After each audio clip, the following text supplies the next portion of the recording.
That's correct. That's something just the last 3 years. Yes. All right, very good. Well, let's just concentrate. Welcome to the Curtis Reeves trial live as it's In happening. 2014, what was it that allowed you to This is the forensics analysis, Susan Miller. So I had A lot of people completed the left forensic the, technology program in the department. year 2000, and I was hired And she has directly to after finishing that testify as program. to their And work. so I've had approximately So 1,000 let's hours go of to this on-the-job training as since then. it's happening. And what does This on-the-job is training include? the movie theater, Going to various popcorn trainings shooting you may through have heard different of 8 years disciplines, ago. It's finally getting a trial. photography, documenting crime scenes in general, processing, etc. Do your duties include photography? They do. Are you assigned a particular camera? I am. Now, in 2014, that's what we're going to be talking about. Were you assigned a particular camera? I was, yes. As far as the collection of evidence, you didn't collect any evidence at the scene at Cop Theater, correct? Yes, I did collect evidence that day. Photographs? I took photographs. Yes, I did. Okay. And I'm talking about inside Theater 10. Oh, no, sir, I did not. I apologize, that was my fault. Okay. You were in another theater. Correct. All right, I'm sorry. Okay. So let's make sure we get that straight. In Theater 10, you did not participate in that process in Theater 10. No, not of the evidence collection or photography, no. Let's go ahead and talk about January 13th, 2014. Were you employed as a forensic science investigator on that particular day? Yes, I was. And your duties, as you have just described? Yes. Did you have occasion to respond to Cop Theater at 6333 Westwood Grove Boulevard, Westwood Chapel, Pasco County, Florida? I did.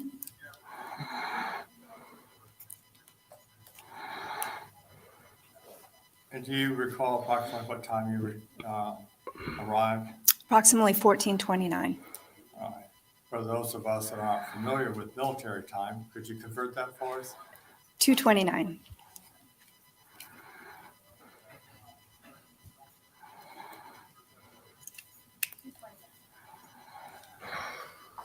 Were you given a particular assignment upon your arrival? Yes, upon arrival, I was directed to the back of the theater. Your I was directed to the back of the theater to meet with Detective Proctor. was that Theater 10 or Theater 11? It was the adjacent theater to the east, so I believe that was 11. Okay. Did you in fact go into Theater 11? I did.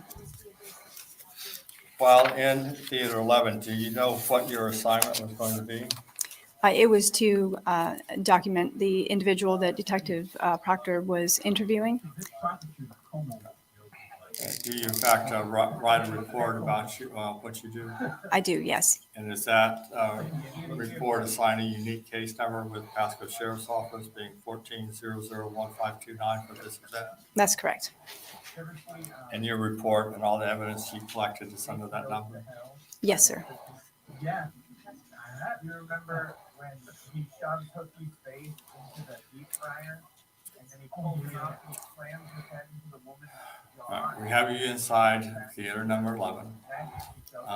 Does an individual that was later identified to you as Curtis Reeves brought into Theater number 11?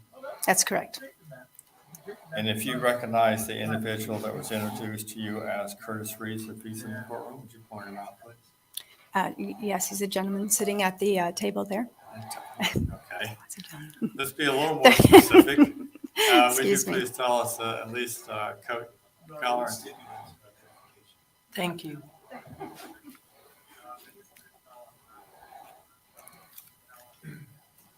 In this particular case, were you aware that the event in the theater included the shooting? Yes, I was. Now, in that type of situation, is it normal practice for you to process individuals that were part of that event, Yes, sir, it is. whether they be a witness or a person of interest? Correct.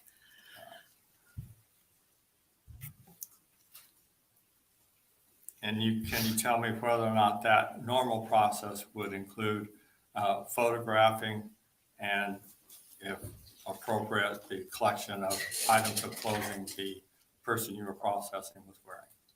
Yes, that would be correct.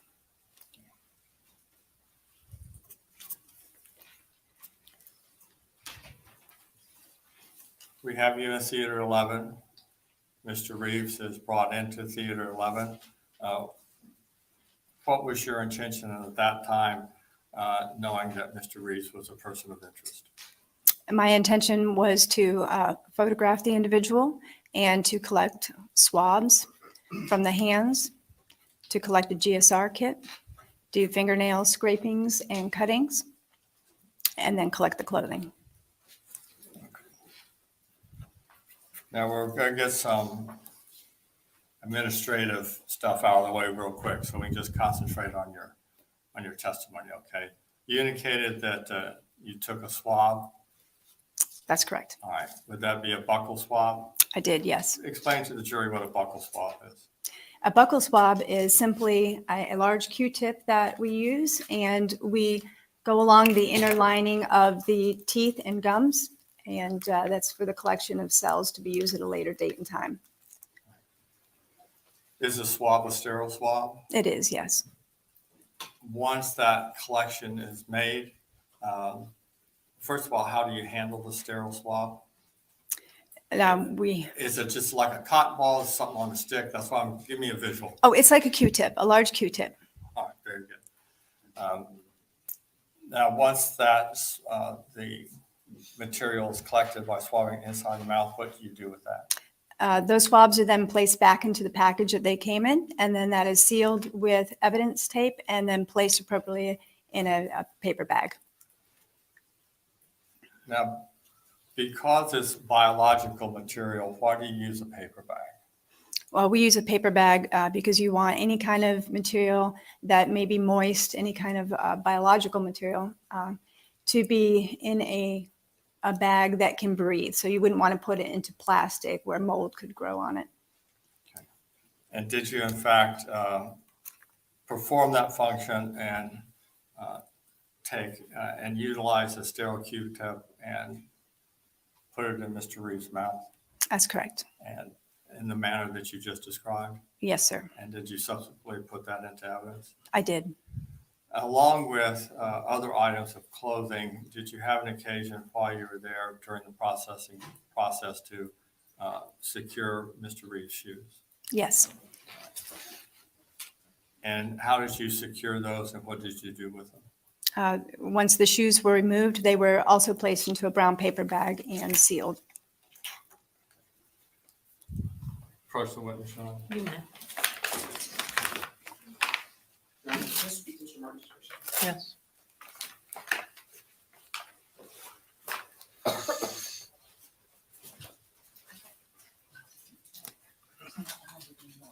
thank you.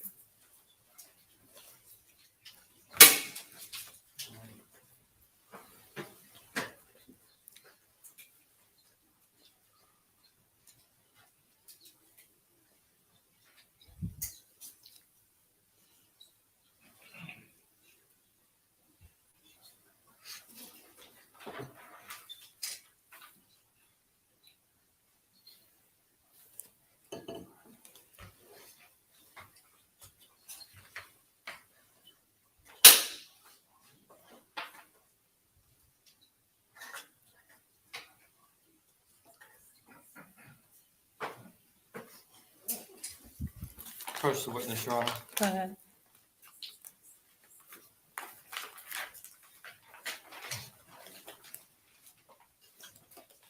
Let me show you what's been marked for identification with the letters G, G, G. Your Honor, we would stipulate the admission of evidence of that item where the prosecutor's ready to All right. request that of the court. Thank you. What's the next number in order? 50. Okay. Let me show you State's Exhibit number 50. Would you go ahead and open the bag? Madam Clerk?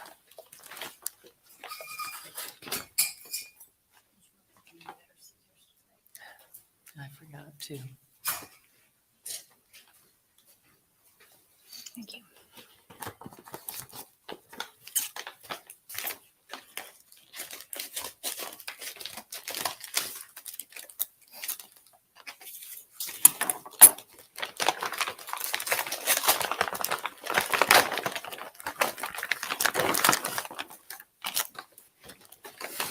Would you like me to remove the item?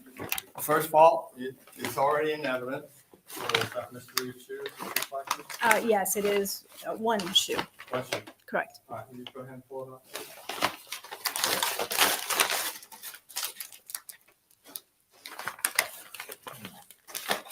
And Your Honor, as the witness stepped down and allowed the jury very briefly to look at the shoe, and so they make whatever observations they want to make. Yes, the shoe will be admitted as number 50 and she can show.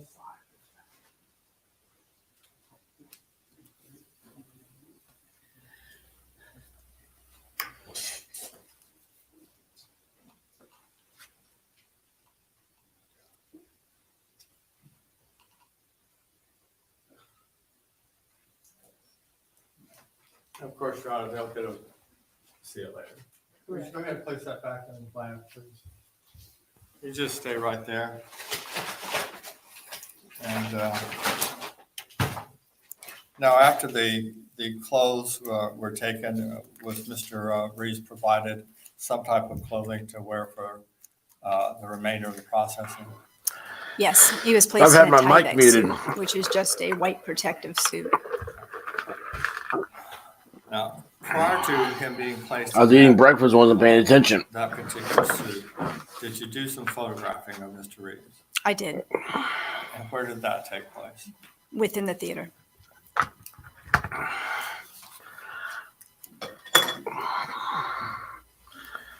When the photograph processing took place, did it begin before you seized Mr. Reeves' clothes? Yes, it did. I've been covering this till she's off. That you took then depict the clothes he was wearing at the time he was brought into theater number 11. Yes, that is correct. Now, we mentioned that you had a camera. That's correct, yes. Is that particular camera digital or film? That's a digital camera.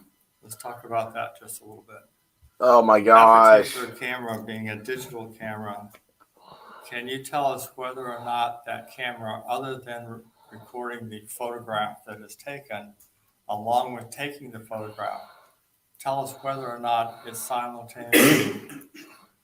simultaneously records other data associated with that photograph? Oh, it does. It records metadata. All right. And what Oh is my gosh, we're on this Metadata now. is information that more or less is embedded into the image. So you are able to look up some information such as your shutter speed, your ISO, or the time and the date. All right. When you say the time, what time are we talking about? Only if you have the time We're program. talking about the actual time of the picture being taken. Okay, the actual time that the shutter opens and closes. Yes. Correct. It records the time. Yes. Does that time have to be set manually? Yes. When the camera is first put in use? It does. And in this particular case, was that particular camera, whether you set it or someone else, was the camera set up so that when the picture was taken, the time of the photograph is recorded in the metadata? Correct.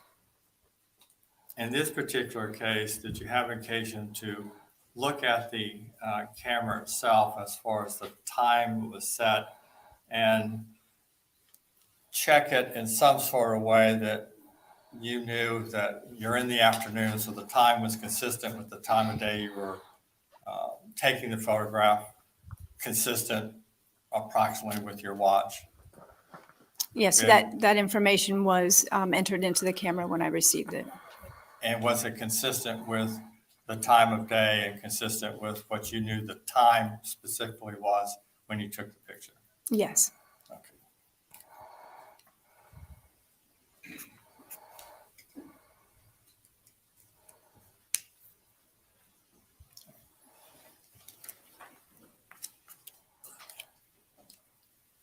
As far as the setting,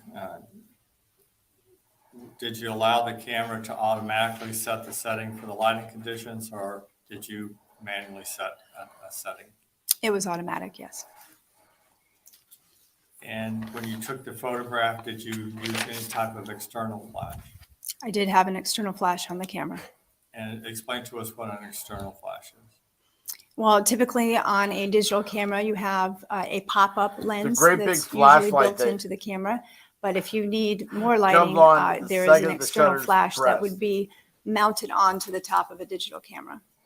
And does the automatic setting also control the flash, It does, the external flash? yes. Camera probably has a small flash built into it as well. Approach the witness, Your Honor. You may.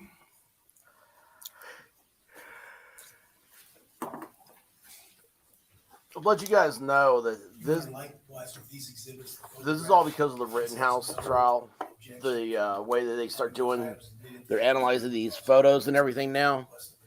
Thank you, Mr. Michaels. I mean, whether the FBI was trying For to the set up purpose of the Kyle or record, what the deal I'm was. showing the witness what's been marked for identification screwed up. as State's Exhibit Triple When, A, in that trial, JPEG number all of a sudden, like, new evidence got brought. 211667. He's showing her the pictures and ask her to describe what's on those pictures. Those are big B, old glasses he's got. JPEG number 2116649.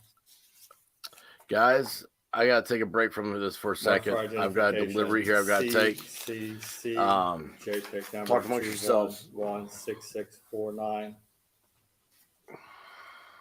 Marked for identification DDD, JPEG number 2116652. And finally, marked for identification EEE, JPEG number 2116637. Would you look at these photographs and let me know if you recognize them? Well, first, I'll give you a chance to look at each one of them.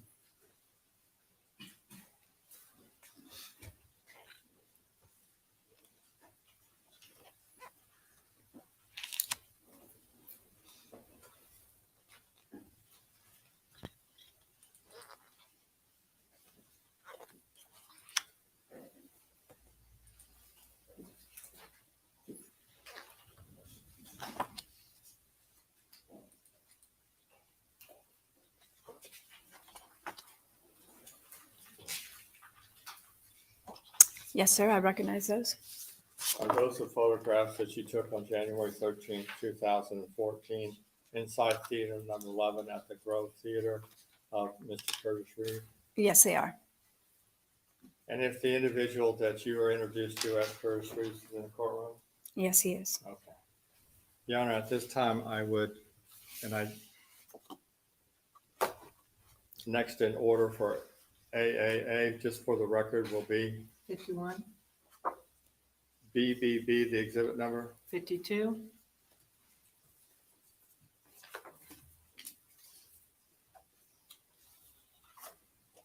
Next in order is CCC, 53, and I think I can figure it out from there. We'll just do it. There'll be 53. The next in order will be 54, which is DDD. And the next in order, EEE, would be 55. correct.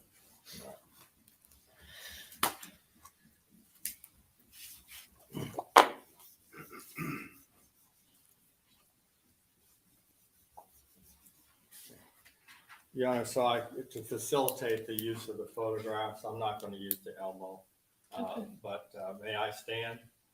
And now that they're in evidence, may I have the witness step down?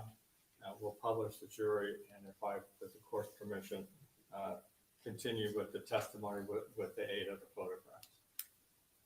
Is that acceptable, Your Honor? Like you're gonna have her pointing to it as you go along, or? No. Well, I'm going to have her point where the metadata is so they know what we're talking about. And then it's just, she took these photographs, but she needs to explain the metadata. That's something you don't normally get with a picture. Any objection? No, you're right. All right, you can reposition if you need to. Thank you. Mhm. All right, would you step down, please?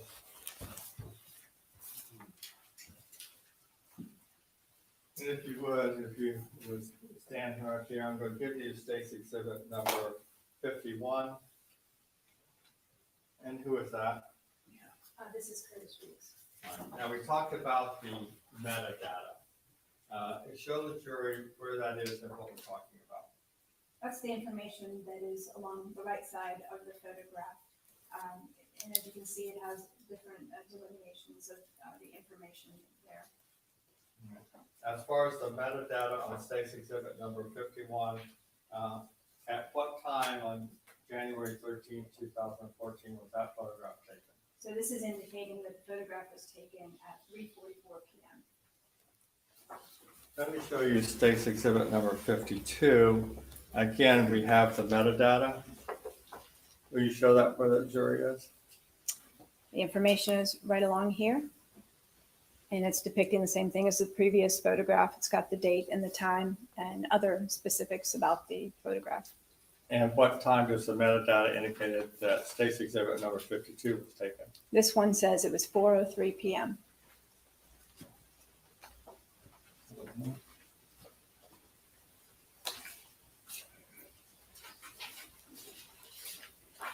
Let me show you state's exhibit number 55, and that is a photograph of who? This is a photograph of Curtis Reeves. Taken on January 13th. That's correct. And that particular photograph depicts what part of his body? This is the frontal view of the torso as he is sitting in the seat at the theater. Let me show you state's exhibit number 53. You show that to the jury, and who is that? This is also Curtis Reeves. And that photograph represents what? This is going to be the left side of the face. Let me show you state's exhibit number 54. Who is that, and what does it represent? This is Curtis Reeves, and this photograph is depicting the right side of the face. Okay. I want you to go back to 55. What color shirt is Mr. Reeves wearing? This is a blue button-down shirt. Okay, and then using state's exhibits 54 and 53, was he wearing the same blue shirt in those? No, sir. This is the white protective suit that I mentioned earlier. And so that was taken after you seized the clothes? Correct. And was those two particular pictures taken contemporaneous, if you will, with state's exhibit number 52, because we're seeing the white Kydex? Yes, that's correct. And let me ask you the same question with state's exhibit number 55,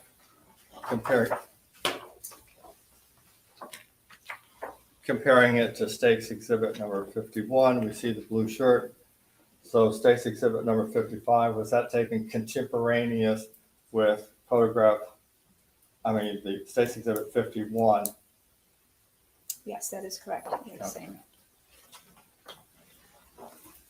I see.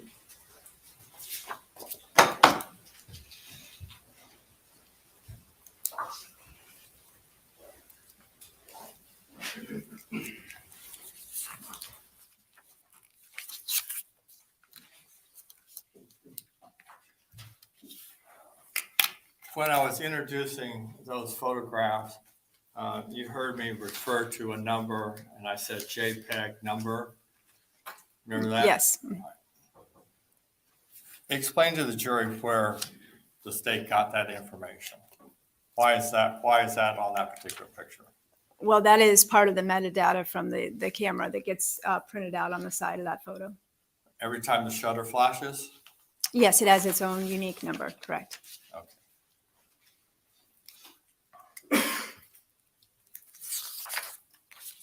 After completing that particular assignment, did you have an occasion to go to the medical examiner's office to collect evidence? Yes, I did.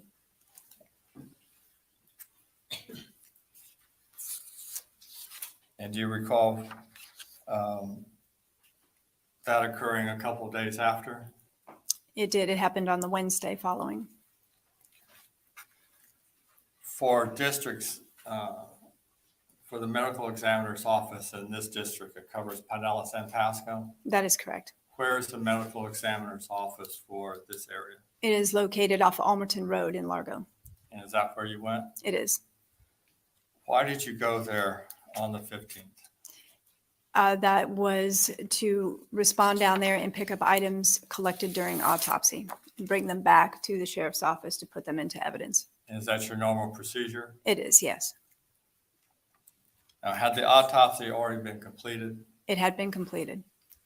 The evidence that you collected, was that collected by the individual performing the autopsy along with maybe members of the staff?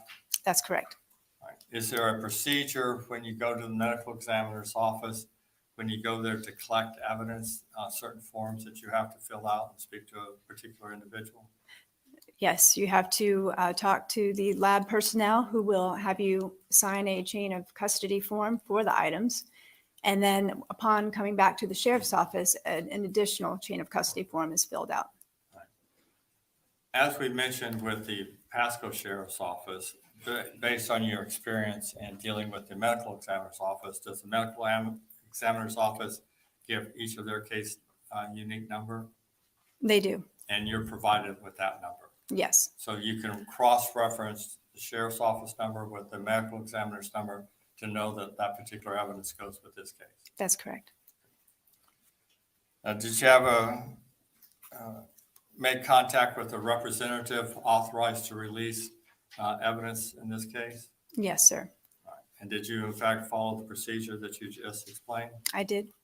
Now, once you receive that, those items, do you repackage it in any way? Yes, upon return to the sheriff's office, they are packaged in another brown paper bag, and then they are sealed, and then I am giving it an item number with my initials on it. Approach Your Honor.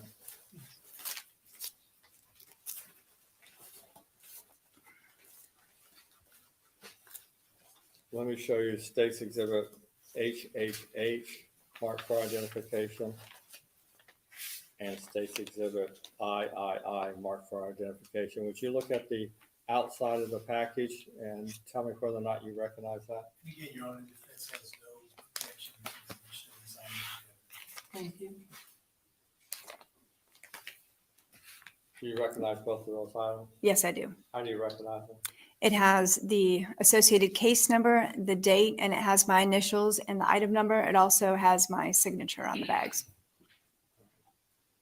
Your Honor, based on the stipulation by Mr. Michaels, the state would move into evidence HHH next in order 56, and III. 57. What I'd like for you to do, please, if you would, State's Exhibit number 57. Well, first of all, let me talk about State's Exhibit number 56. That's a buccal swab from the medical examiner's office, That's correct. and you know it to be from, the buccal swab was obtained by from Chad Olson. Yes, You didn't do that, I did not do the that. medical examiner's office did. That's correct. Okay, so we'll just put that one aside since you didn't actually perform that. Let's look at III, which is, I'm sorry, 57. What is that? This item is projectile fragments from chest. Okay, would you go ahead and open that, please? Yes.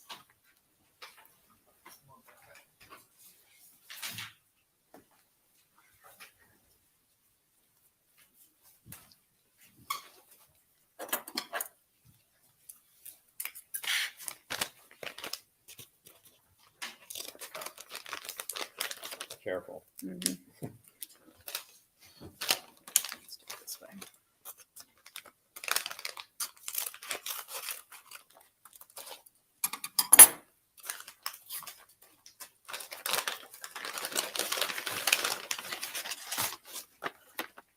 Okay. Inside that item bag, do you recognize the evidence that you picked up from the medical examiner's office? Yes, I do. All right. And how do you recognize it? It is labeled with the medical examiner's identification number and tape.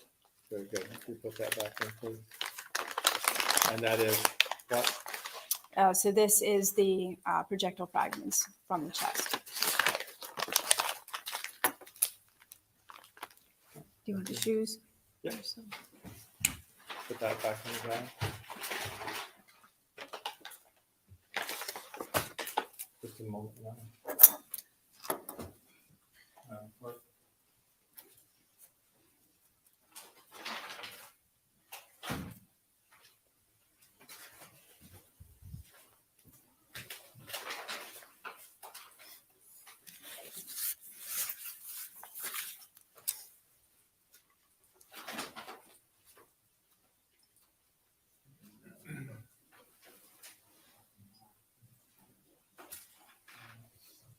Here's the photograph. Thank you very much. You may.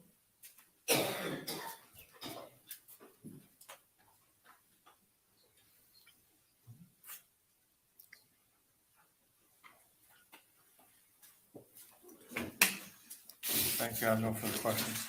Thank you. Cross?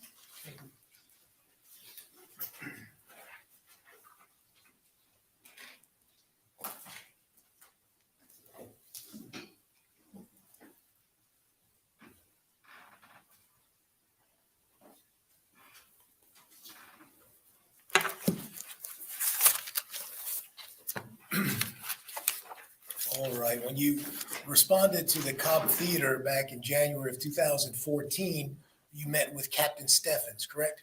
That's correct. And he was kind of in charge of the forensic people at the scene. Yes, sir. And you were tasked with what's called processing Mr. Reeves. Yes, To process Mr. Reeves, you went to this movie theater that wasn't being used, it was empty, that's correct. and it wasn't the scene of whatever it was at that point they were investigating, correct? Correct. In terms of the number, you didn't know the number until the prosecutor told you today it was 11, right?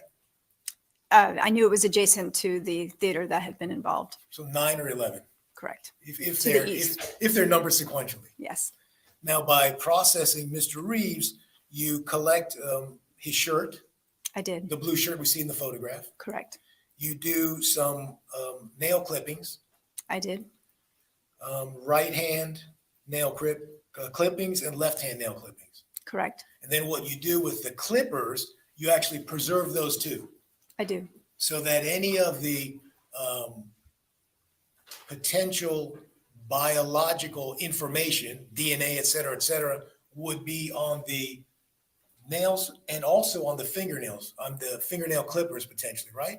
And that could be, yes. Okay, and that's why you preserve that. Correct. You also did some scrapings under the fingernails, Yes, I imagine before you clip them. exactly. And then you do swabs of both hands, Correct. and you do a gunshot residue kit, Yes. which is essentially putting like little stickies, is that right, on fingertips? Well, yes, what that is basically plastic canisters with an adhesive backing to them. And you use those canisters and you apply them to the backs of the hands and to the palms of the hands. Okay, and in this case, you did just the right hand, is that right? No, I would have done both hands. Okay, and do you know that you did both? Yes, Okay. Now, you also talked about this buccal swab. Let's talk a little bit about that. You described it as a Q-tip, and from what I've seen, it's kind of like almost like a long, kind of wide coffee stir, right? Because it's flat.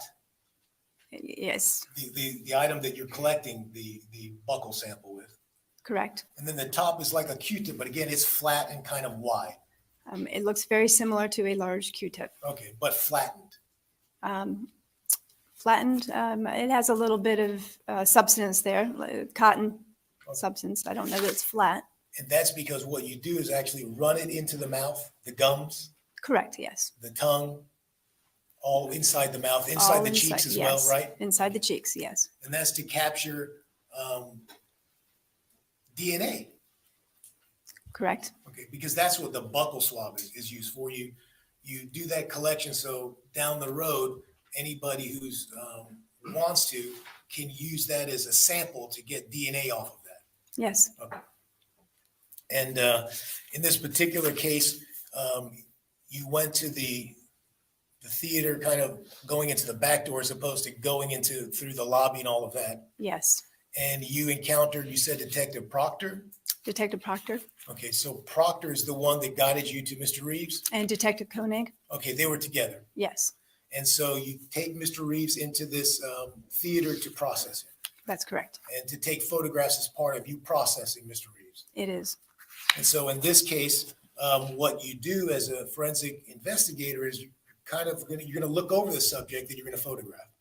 Yes, And the things that you notice, you might make sure that you capture the best you can photographically. yes, In this case, what you noticed was some redness on the eyelid of Mr. Reeves. I did. And that's redness that you noticed, right? I did notice that, yes. In other words, the detective didn't instruct you, hey, he's complaining of redness or he's complaining of an injury. Look at that. This is something you did independently of anybody talking to you about it, right? Yeah, I don't recall if there was any mention of anything like that, but I did observe that and I photographed it.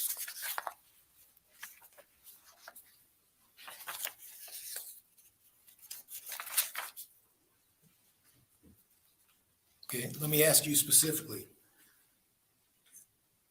Detectives did not point out the redness to you, right? I don't believe they did, no. Well, did they point out the redness to you or not? Nobody, She answered the question. Now it's argumentative. Sustained. Do you know for sure? Your Honor, this- I'll allow that. Overruled. Do you know for sure? I do not believe anybody pointed it out to me, no. Okay.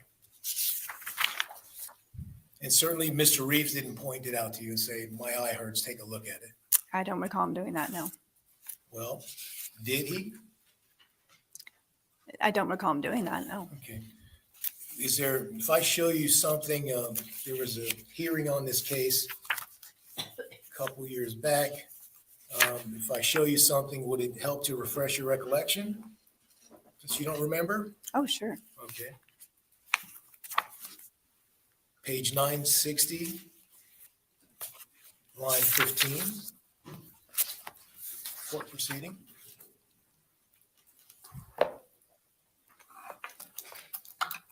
May I approach, Your Honor? You may. All right.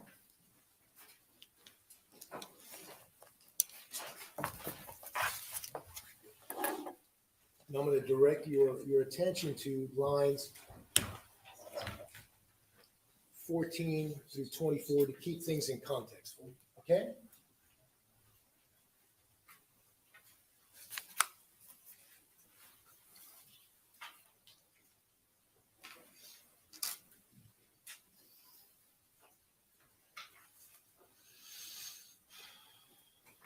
Okay, yes, sir. All right.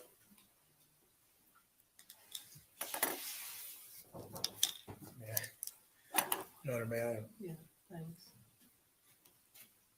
Thank you.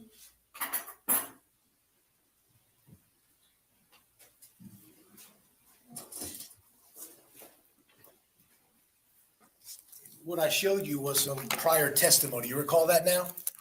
Yes, All correct. right. So, in reading that and looking at that, you would agree with me that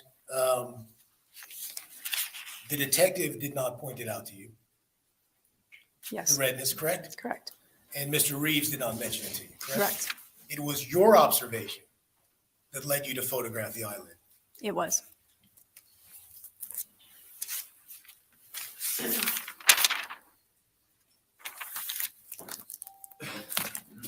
Nothing further. Thank you, Your Honor. Thank you. Redirect. No, Your Honor. May this witness be released? Be released by the state, Your Honor. About defense? She's under subpoena. Okay. All right, Ms. Miller, you're free to go today. Possibility you could get called back. You'll need to come if you do. All right, thank you.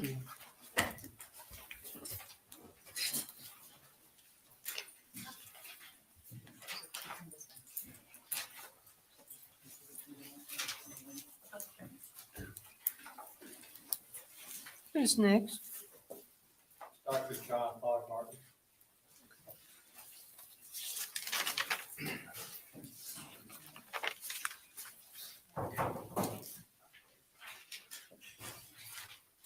Coach John, while the witness comes in. Yes.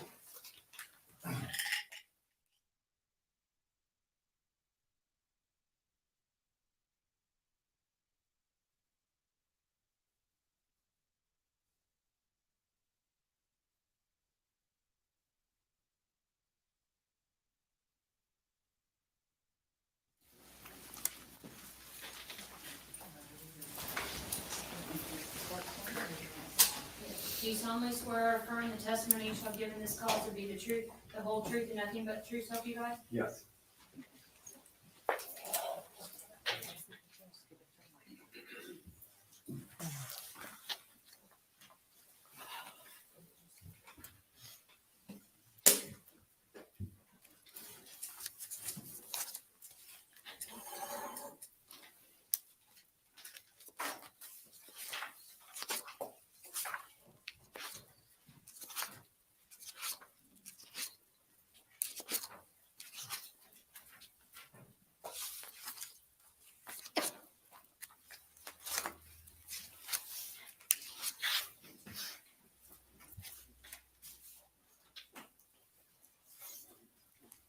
Good morning.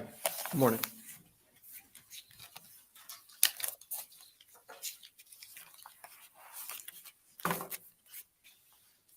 Doctor, if you would, state your name for the records. Spell your last name for the court reporter. My name is John Russell Thogmartin, Thogmartin, first name Jon. All right, sir. And if you would, during the course of our direct examination, if you direct your comments to the jury, and if you have an autopsy report with you, if you feel necessary to refer to it, please let me know, and we'll get the court's permission for you to do that. Okay. All right, thank you, sir. All right, let's start from the very beginning. What is your name, John Russell Thogmartin. and how are you employed? I'm the District 6 medical examiner. How many districts are there in the state of Florida for medical examiners? 24. District 6 includes what area of the state of Florida? It's the same thing as the 6th Judicial Circuit. It's Pasco and Pinellas counties. Where is your office? Where is the medical examiner's office located for the District 6? It's in Largo, Florida. Is that the only building within the district? Yes. And that services both Pinellas and Pasco County. Yes. Before we talk about you a little bit, let's talk about your lab. Along with the medical examiner's office, are there any other services that are provided out of that location? Yes. The Pinellas County Crime Laboratory is also there. And I employ those people as well. As far as the medical examiner's office, is your laboratory accredited? Yes. Explain to the jury what that is and the process you have to go through to be designated as an accredited medical examiner's office. Well, our medical examiner office is accredited by the National Association of Medical Examiners. And what they look at is, is your building good enough to meet the standard? Do you have sufficient staffing? Is your workload commensurate with your staffing? Somebody like me, do I have appropriate board certifications? Do my staff have appropriate board certifications? Mostly just a checklist of items that make sure that you produce your work in a timely manner and up to their standard. And it's the same thing with the laboratory, the forensic laboratory, the crime laboratory. They're accredited as well by another organization, and it's a very similar, stringent, scientific, and workload standard. Are you periodically audited to make sure that you continue to maintain those standards? Yes. And since obtaining that accreditation, have you been audited? Yes. I'm going to break it down in two different areas. As we speak today, is your medical examiner's office accredited? Yes. Back in 2014, was it accredited? Yes. Now let's talk about you a little bit, all right? Okay. All right.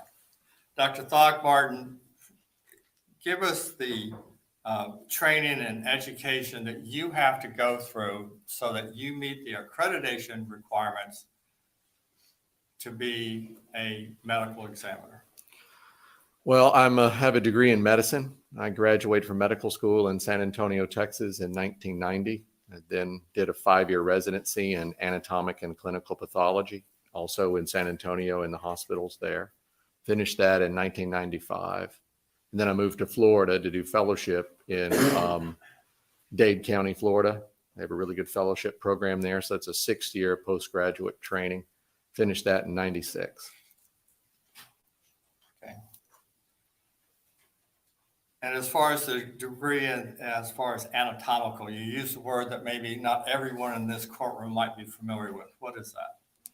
Well, I'm trained in 3 areas of pathology and I'm board certified in each of those areas. It's anatomic pathology, clinical pathology, and forensic pathology. And it's really kind of neat how those are separated into each other.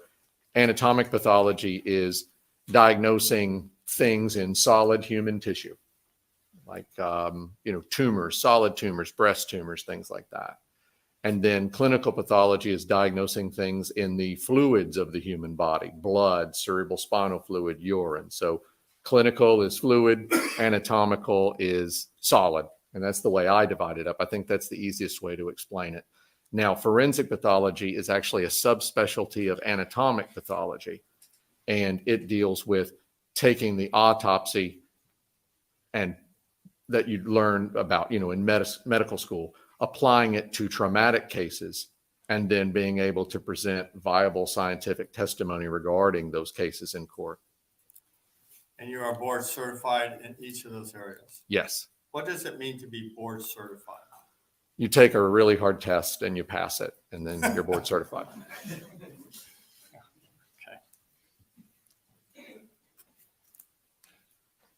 In order to maintain your board certificate, is there a continuing education that you periodically have to go through? Well, yes, for your medical license, you have to have certain number of continuing medical education hours. All doctors have to do that. As we speak today, are you currently licensed in the Florida and your license is in good standing as far as being a medical doctor? Yes. In 2014, the same question, were you licensed and was your medical license in good standing as a medical doctor? Yes.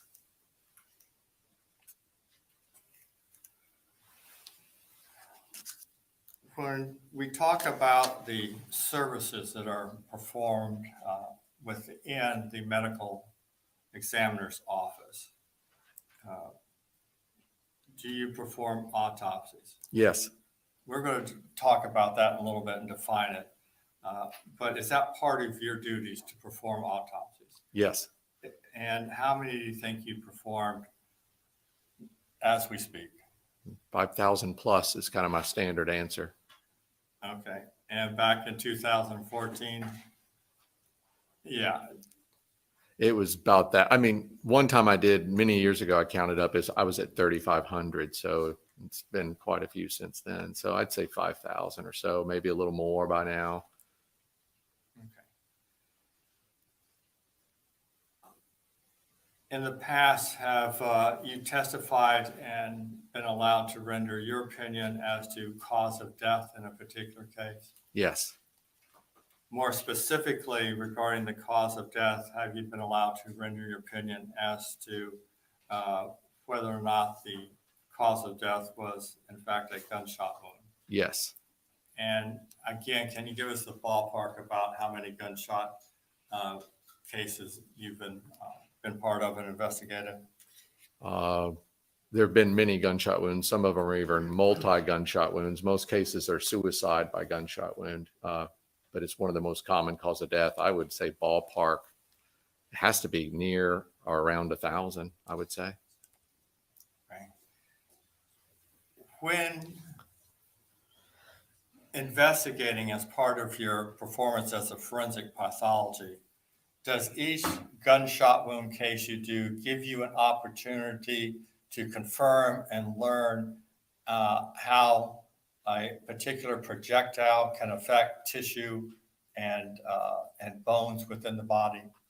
Yeah, every case, the gunshot wounds are similar, but you learn, basically what tissues are dense enough to stop a bullet, what it takes, with different calibers, and you learn a little something with every single case you perform.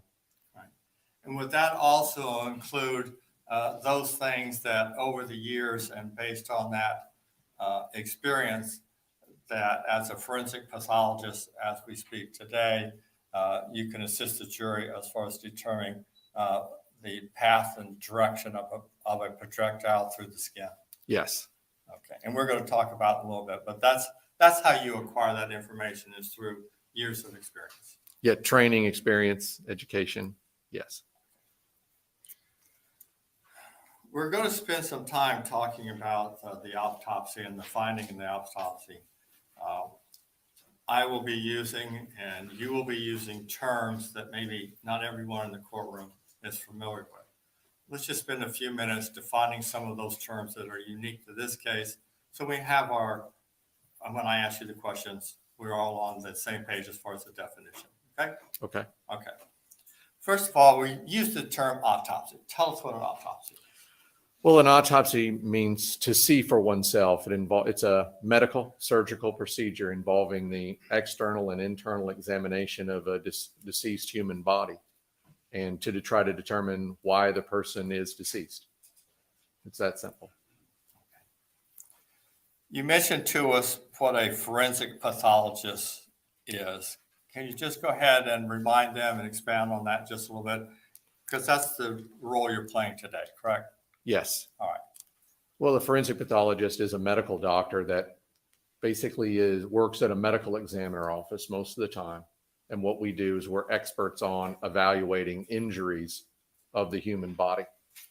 Most all the time, those are on deceased people's. My current practice is virtually exclusively with decedents, 99.99% of the time, I'd say. So we do an examination, we do a full death investigation. So for a death investigation, you need to do an autopsy, of course, but also there's the information, the context of the death. So you could give me a gunshot wound to the chest, and it could be an accident manner. It could be an unintentional injury. Somebody could have been shot accidentally. It could be a suicide where somebody shot themselves on purpose, or it could be a homicide where another person shot them. You need the context of it to figure it out. And also it helps with directionality and also with cause of death. So you have to do a full death investigation involving circumstances and autopsy. And then we certify the cause of death. So we fill out a death certificate that gives a cause of death and manner of death. That's basically the whole job. And then I think we have sort of a public health role. What's your homicide rate in your area? What's your suicide rate? Are your drug ODs going up or down? What problem does your community have that's killing people? I think that's really one of our main purposes of spending public money and doing all this work, is to try to help people and improve the health of a community. When we talk about an autopsy, and as a forensic pathologist, as the autopsy is being performed, are you documenting your findings, contemporaneous with what you see? Yes, I use voice to text software. So as I'm examining the body, I'm doing a dictation and it's putting it right into an electronic document. Does the autopsy examination include both an external and an internal? Yes.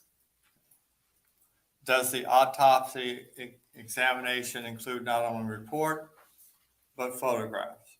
Yes. Now, let me talk about photograph just a little bit. You mentioned that 99% of your case is with a deceased. Is it acceptable and common practice that a forensic pathologist can use photographs and look at them and derive certain information from them as if they were looking at the body itself? Yes. I mean, it's routine. For instance, I do the photographs because it's for preservation of what occurred at the autopsy, certain important aspects. You do the photographs that you may have to present in court. I mean, I could pass away from in a car accident and not be here to testify. One of my colleagues would use my report and my photographs to testify in my place. So that's one of the reasons. And also we do the photographs as a demonstration in court to show people like yourselves what we saw. And they're demonstrative aids. They, represent what we saw. And it's pretty routine. Along those same lines, you mentioned that doing an investigation and placing things in content is important in your work, correct? Yes. Is it also acceptable for a forensic pathologist to use photographs of an injured party that did not die, but was injured at the same time as the deceased to draw certain opinions and conclusions? It's happened. It's not very often. I mean, my job is cause and manner of death, but I have been shown photographs of other people, like the ones around the other person, maybe the perpetrator, and they ask me, what do you think of these hands, or what do you think of this injury here? I mean, I guess the most common would be the person, like the suspect's hands would probably be the most common one, or somebody else was injured. That happens. It's not frequent. I'd say, a couple of dozen times in my career, maybe a few more. Right. Have you had the life experience of being involved in a case where there is in fact one gunshot and there's multiple intervening objects before the projectile finally hits the torso of an individual? Yes. And have you had the life experience in that same scenario where the intervening object is not only an extremity of the deceased, but someone in close proximity of that individual? Yes, I've had, other limbs, the person's own limbs, the person's own legs, doors, jewelry they're wearing, clothing, objects in pockets. So, when a bullet travels towards someone, it'll penetrate everything unless it's like steel or body armor or something, eventually scrubbing velocity at every layer of something it goes through to eventually hit the person. So a lot of times bullets, I've had them go through walls and kill people. So many, many different possible scenarios on what it can or will not penetrate. Would that also include extremities of other individuals close to the deceased? It's happened, yes. Somebody else's hand is quite frequent. Sometimes people put even the shooters will put the bullet through their own hand. But most frequently, the most frequent intermediate target, I think, is clothing, obviously. If you're wearing clothes are an intermediate target between the bullet and your body. I guess the next most frequent would be your own extremity, putting your hand up, the arm or leg is in the way, and the bullet goes right through your own arm and then into you. Through here is very frequent, and then into your chest. So that's probably the most frequent. I mentioned to you or asked you whether or not you've been allowed to render opinion as to cause of death. Are you limited in as far as the cause of death, as far as how it's described? As an example, natural.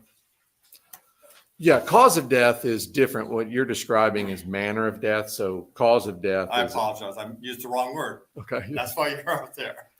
Cause of death is, it's the illness or injury that leads to the physiologic process that results in death. So there's many of those: breast cancer, heart attack, brain tumors, bullet wounds, lightning strikes. So probably 1 billion of those. Different ways of wording it as well. But manner of death, you only have 5.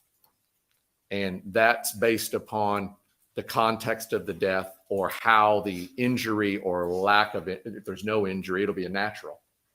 But if there's an injury, you have manners of death that you can assign. There's 5 of them. One, the most common manner of death is natural. There's no injury. You died of natural disease, heart attack, cancer, brain tumor, stuff like that.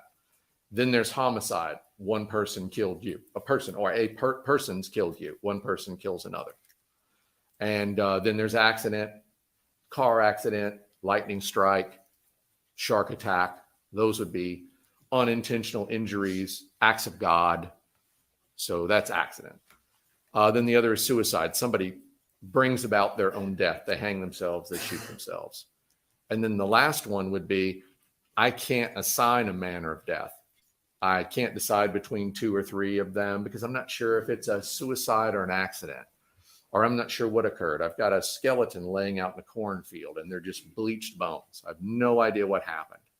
So I will assign a manner of death of undetermined, or now it's being, certified as cannot be determined. You just can't tell what the context was, or you can't tell between 2 different manners. And that's your limit. And it's a medical statistical determination. Vital Statistics in Jacksonville uses it to create a report that shows this county's homicide rate, for instance, or this county's number of accidents they have, things like that. We're going to be using some terms, medical terms, and I'm going to ask you to define some of those that may come up during our direct examination. And there's no particular order. We'll just take them one at a time. Would you please explain to the jury and define what is a penetrating gunshot wound? Okay. I classify penetrating gunshot wounds as the bullet goes in and doesn't come out. So there's a hole where the bullet went in, and inside the person is a bullet or bullet pieces. So it penetrated the body. If it goes all the way through, I call it perforating. So there'd be an entrance hole and an exit hole. It perforated the body. Okay. I want to talk about body position. There's specific terms used in your profession, anterior and posterior. Explain to us what that is and the difference between the two. Well, anterior is front, the front of the body, the face, the chest, the front of the legs. Posterior is the back side of the body, your back, the back of your thighs, your calves. So posterior, anterior. When you get to the extremities, is there something you have to kind of keep in mind? Yeah, I can show you if you want. May he just step up so you can show the Yes, jury? you can.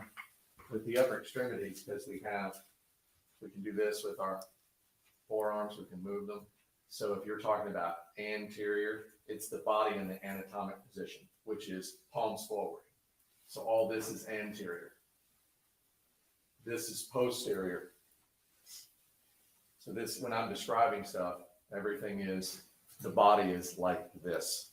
So if I say right or left and anterior, posterior, keep in mind it's like this. It's the decedent's right, the decedent's left.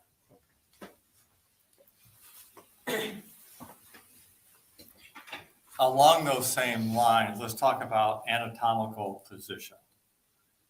We're going to use that term describing certain locations and how people are. Tell us what anatomical position is. I just did, I think.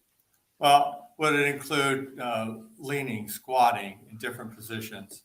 Well, when I'm describing the wound, I do it in the anatomical position. But, when the injury occurred, you can be in a different position. I mean, the human body is not the Tin Man from the Wizard of Oz, standing like this, always in the anatomic position.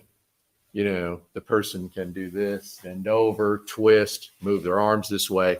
So when I'm describing wounds and directions of bullets and stuff like that, it may not make sense unless you keep in mind I'm describing it anatomically, but what position were they in when the injury occurred may seem kind of confusing, but when you put it all together, now, I see how it went through here, then it hit here.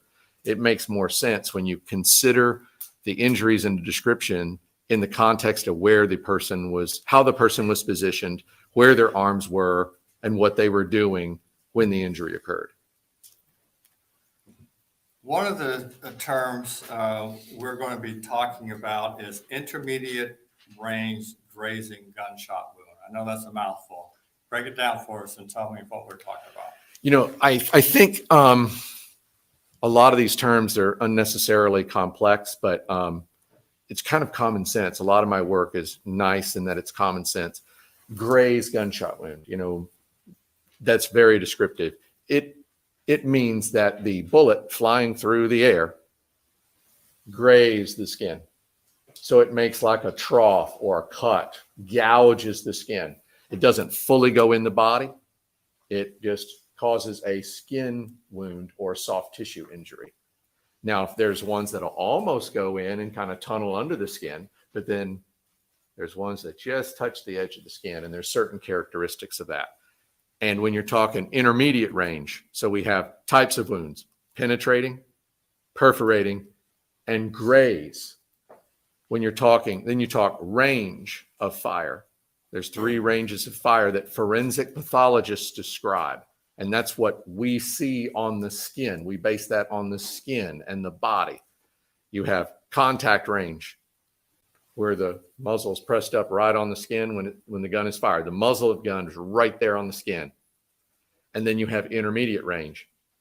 That's where the muzzle is away from the skin, maybe like say half an inch or an inch away. And all the way out to 18 to 24 inches, that's intermediate range. And then beyond 24, 18 inches, you have distant range, or we call it undetermined range. And I can explain each one of those. Okay. Another term we're going to be using is stippling. Tell us what that is in your profession. Stippling is it's also called powder tattooing. And it is a hallmark of an intermediate range gunshot wound. And the reason that you have stippling, also known as powder tattooing, associated with an intermediate range gunshot wound is that when a gun is fired, obviously the bullet comes out. Pretty common sense. But there's gunpowder that has been ignited and it is burning and it's creating gas that pushes the bullet out. So out of the muzzle comes bullet, out of the muzzle comes flame, out of the muzzle comes gas. And since the guns are not 100% efficient, they don't burn all the powder. There's also pellets or little fragments of powder that come out. Some even come out slightly ahead of the bullet. But so you have the bullet coming out, and then I have this dust of powder particles that come out. And they have energy. And if the gun is sufficiently close to the skin, the bullet will go through and the powder will hit the skin, embed in the skin, and actually make a tattoo, very similar to getting an actual tattoo. And you'll have little bits of powder in there, and you'll have little bit of hemorrhage here. And it'll look, we call it stippling or powder tattooing. It will happen when the gun is, let's say, close to the skin, an inch, all the way out to maybe 18 inches, maybe even to 24, depending on the gun. And that takes us back to your definition of contact, intermediate, and distant or undetermined. That's correct.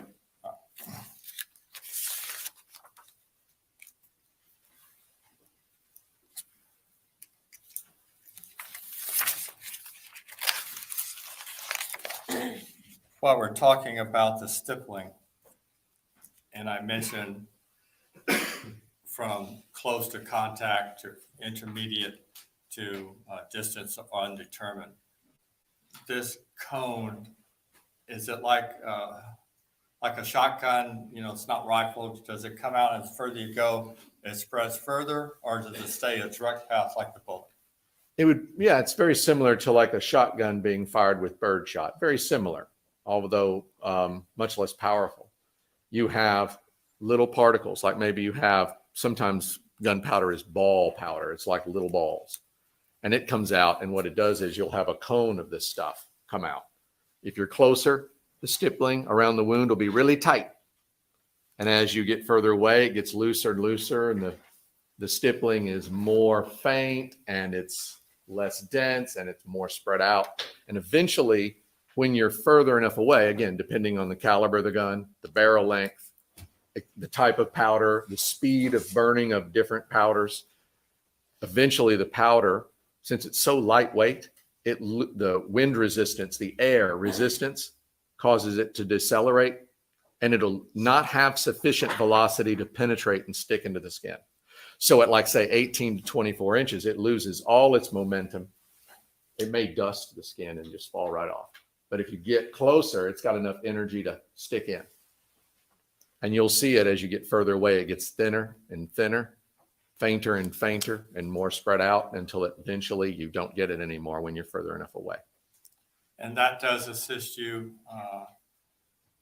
in making an estimate as far as distance from muzzle to target. Yes, you can make a reasonably scientific, educated theory about how far within a range. One last term that we will maybe use is bullet wipe. What is that? Well, bullet wipe, again, you know, you're firing a bullet down a barrel. Well, I missed and everything, so guns that are was not always great. the cleanest thing in the world. They're not emission free. So you can have, depending I on missed the bullet every type, single thing. the cleanliness of the gun, how often it was shot, how often it was clean. The bullet can actually have soot or dirt or even copper or lead on the side of it that's loose. And when it penetrates into the skin, no matter what the distance, you can have a little bit of that You coming in? dirt, soot, whatever, wiped on the skin. Would that be one of the indications trying to distinguish a bullet wound from some other type of puncture? What was that now? I don't know if I muted this or Would not. that be one of the things that you would consider in distinguishing a gunshot wound from a puncture wound? Yeah, it does help. It does help. That would be, yeah, if you have, and also when bullets go in, they have a, they tend to, particularly if they're flying straight, it's really nice to see this. They push in, even though they're going really fast and they're making a hole, they tend to push in, and what you end up with is a marginal abrasion around the entry. So you have a hole, and then around that you may have anywhere Back to from being live. 1, 2, I think. or 3 millimeter abrasion, like a skin knee, kind of like a little donut of abrasion around it, depending on the bullet, the gun, etc. Let's go ahead and talk about the facts in this case. On January 14th, 2014, a little after noon time, did you have an occasion to conduct an autopsy on Chad Olson? Yes. Your Honor, at this time, would you read the stipulation? Ladies and gentlemen, as I've read to you before, I'm going to read you the stipulation instruction. When lawyers agree that certain facts are true, that is called a stipulation of fact. You must accept stipulated facts as having been proven. However, the significance of these facts, as with all facts, is for you to decide. In this case, the stipulated facts that you must accept as true is that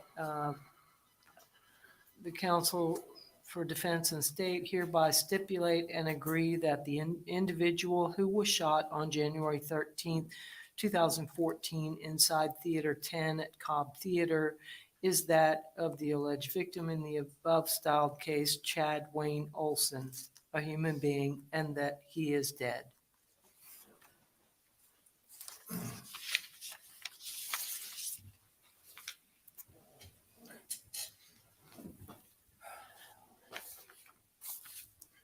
You mentioned to us that contemporaneous with the autopsy, it's your practice to dictate as you make your findings and also take photographs. That's correct. Prior to coming in the courtroom today, did you in fact have an opportunity to review your notes, your autopsy reports, and the photographs that you took in this particular case? Yes. Also, prior to coming into the courtroom today, did you have an opportunity to look at photographs of injuries to a hand that was that you were provided information belonged to Nicole Olson, the wife of Chad Olson? Yes. At the time that you conducted the autopsy, did you know that the facts of the case included one gunshot? Yes. At the time of the autopsy, did you know that Mrs. Olson's hand was also injured by that same one gunshot that killed Mr. Olson. I believe I know so. I that think guy I in heard the that back in anecdote. green is watching the show. I know he is.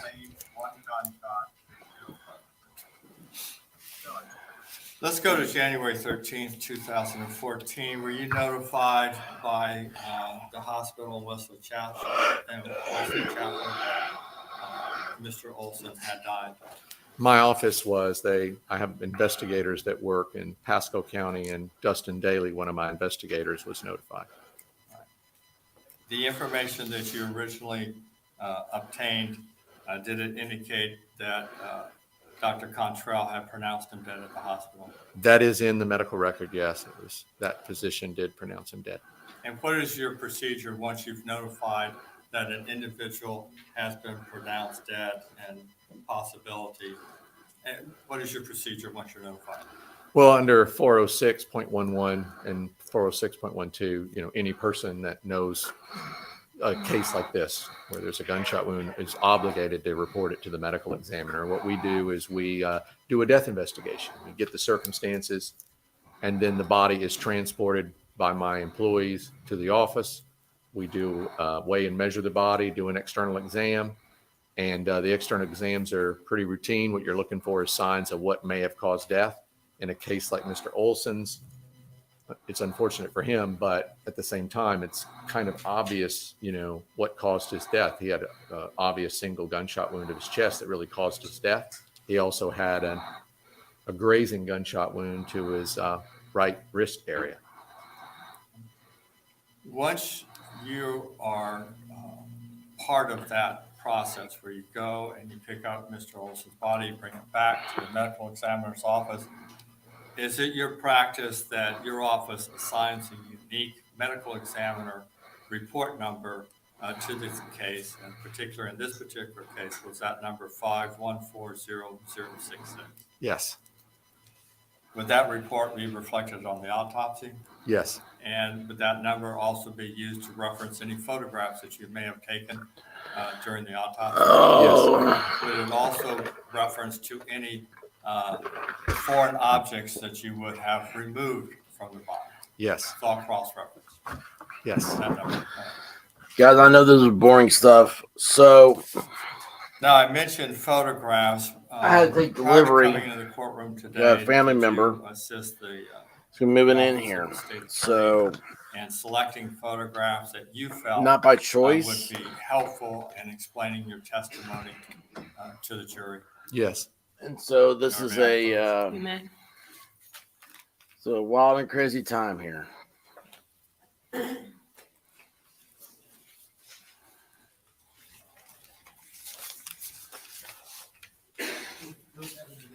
It's a wild and crazy time. Yes. Okay. I'm sorry. I thought we did look at them.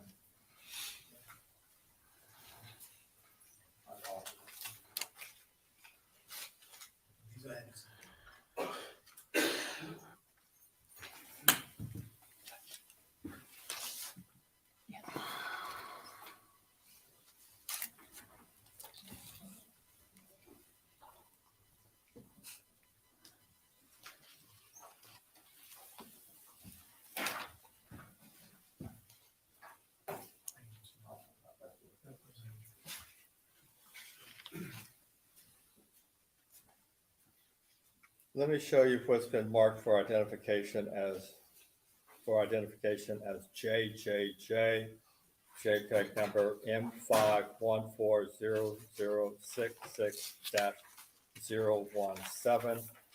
I'll also show you what's been marked for identification as KKK, JPEG number M5140066-022. And also marked for identification LLL, JPEG photograph M5140066-032. Would you look at each of those photographs and tell me if you recognize them? Defense has no objection to the admission of those photos and the use of them in explaining Thank you. testimony. Thank you, Mr. Michaels. Yes, these are photographs of Mr. Olson shortly before the autopsy was performed, showing his wounds. And with those photographs. That's not how you spell Olson, by the way, on the closed captioning. Yes.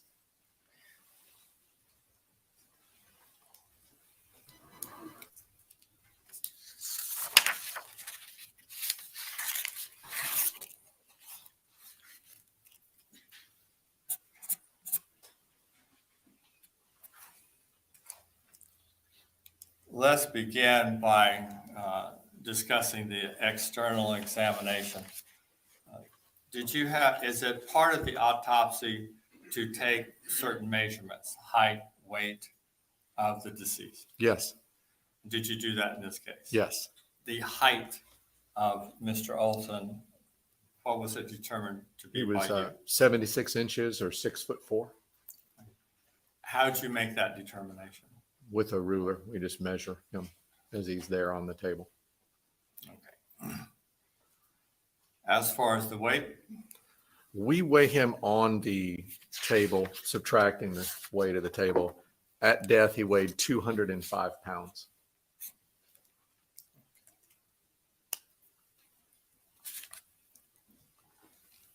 so let's talk about the external examination. When you conducted it, I want to begin with the torso area, then we'll work to the extremities, okay? Okay. All right, so let's begin with the torso area. During the external examination, did you in fact find an injury in the torso? Yes. Okay, what was that? He had a gunshot entrance wound of his left side of his chest, basically over where your heart would be. Now, what I'd like to do is, first of all, let's kind of place it where it is. Did you take measurements as so that you could go back and recreate where it was specifically in the chest area? It typically, whatever the wound, if there's a significant wound, it could be any type of wound, will orient the wound generally. And what I do is I measure the distance from the top of the head, and then I typically measure from the level of the shoulder area, and then I measure how far to the right or the left of the midline the wound is. Okay, So you're getting a reasonably understandable measurement of where it is, not just on the left side of the chest. A little bit more specific that way. Did you do that in this case? Yes. And what were your measurements? 16.5 inches below the top of the head, and then 7.5 inches below the level of the mid shoulders, and then 1.5 inches to the left of the anterior midline. That would be this right in the midline here. So 1.5 inches over. And why do you measure from the head down? Well, it's the closest place. I mean, I know a lot of people measure from the feet up, even when the injury's in the head, but that's less accurate. What I always typically do, if you want to know how far the wound was from the sole of the foot, say, you just take their height and subtract the distance from the head and you get the sole of the foot. If the injury is below the waist, I'll do it from the sole of the foot. It's just, you're trying to orient it to the body best you can. And what was it about the injury that you saw from just external examination that led you to conclude that it was a gunshot wound? Again, the circumstances. I mean, maybe you could say, knowing that people have to report it to the ME and they say, this gentleman has a gunshot wound. And then I see the wound. I do an x-ray on him before doing the autopsy, and he's got a bullet core and a jacket clearly visible in the x-ray. And I've got a hole that a little bit of an atypical look to it, and that's explainable, but he's been shot. It's 100% certainty this is a gunshot wound even before I opened his body. Approach the witness, Sean. You may.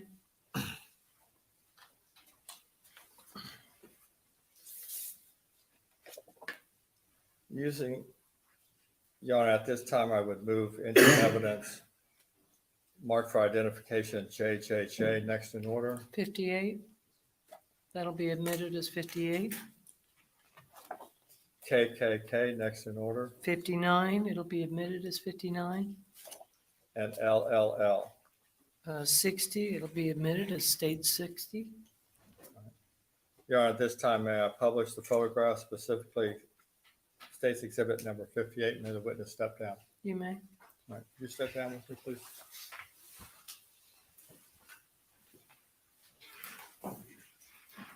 Now, let me show you. You may. I probably will too. Hang on a minute.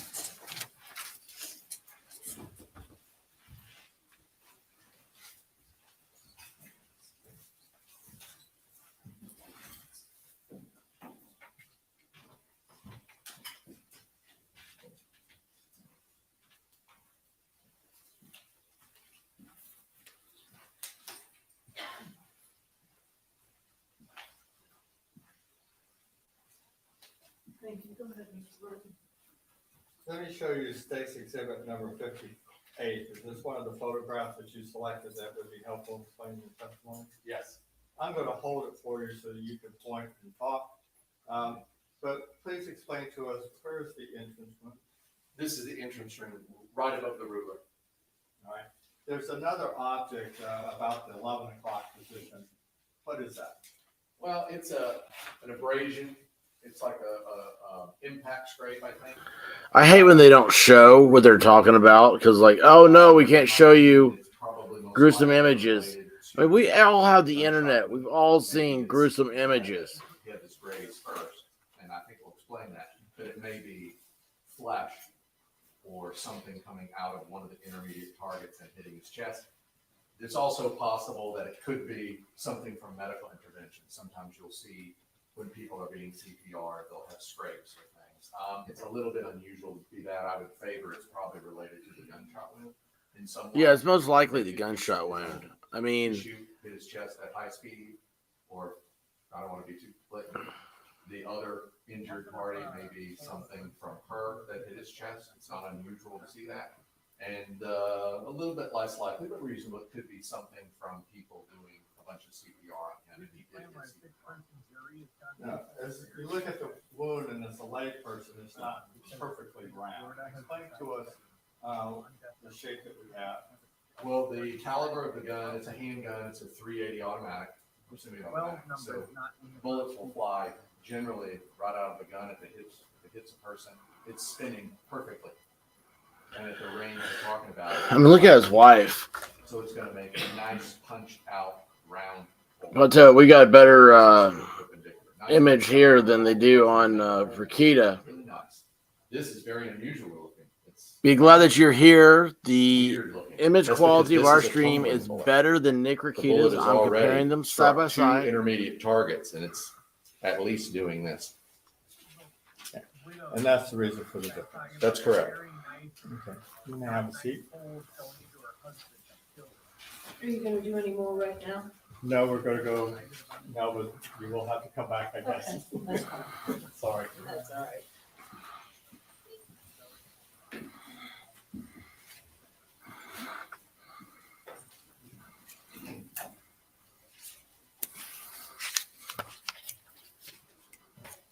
Can the defense request 12, or is it always fixed in non-capital cases? No. I don't know if they can ask for 12 for 12.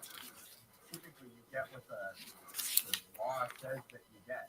Yeah, so they could ask for Are you on 12, would ask for 12. I want to continue with our discussion as far as the torso area and the gunshot wound to the chest. I want to go The from more dirt, external the to harder it internal. is. Did you in fact conduct an internal examination as it relates to the gunshot wound in the chest? Yes.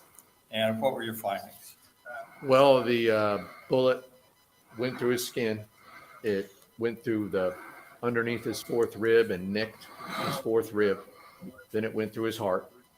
And bullets are a lead core with a copper jacket around them. So a lot of times when a bullet passes through tissue, it'll shed the jacket. The jacket will come off, the lead core will continue. So in his heart was the jacket, and then the bullet continued and ended up in his right lung. I mean, the core of the bullet continued and ended up in his right lung. Is there a way to determine One overperforming 380. front to back, back to front, left to right? Can you orientate the wound tract in a way to give us some idea later on in our discussions about where an individual was? Within reason. I mean, I describe this as front to back. I mean, that's pretty easy. His front to his back. It also cross, a little bit of a left to right trajectory. Bullets generally travel straight, but this, hits human flesh, it's wobbling, so it could deflect several degrees when it hit his wrist. Then it hits his spouse's fingers, could deflect a little bit, and then it goes into tissue. But generally, bullets fly straight with some caveats. Particularly lower velocity handgun bullets tend to fly straighter in tissue than some of the more high velocity ones.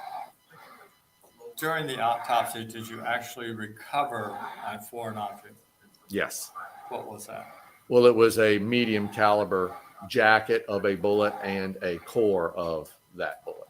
And where was it found? Well, the core was in his right lung near the midline, and his jacket was in his heart. Now approach the witness, Your Honor. You may. Let me show you State's Exhibit number 57. It has been opened. Now, would you look at that, please, sir? May I have to stand here for a moment? Nancy Travis says, as our new medical examiner, Mr. Bronca explained the effects of wet. Do you recognize the package inside State's Exhibit number 57? Yes, this is the envelope that I prepared and signed with this recovered material with my signature on the evidence tape and the date and the time. And would that be the foreign object that you just described to the jury? Yes.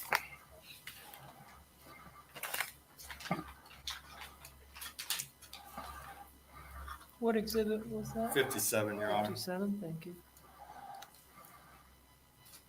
Let me talk a little bit about the wound itself and the organs that it impacted.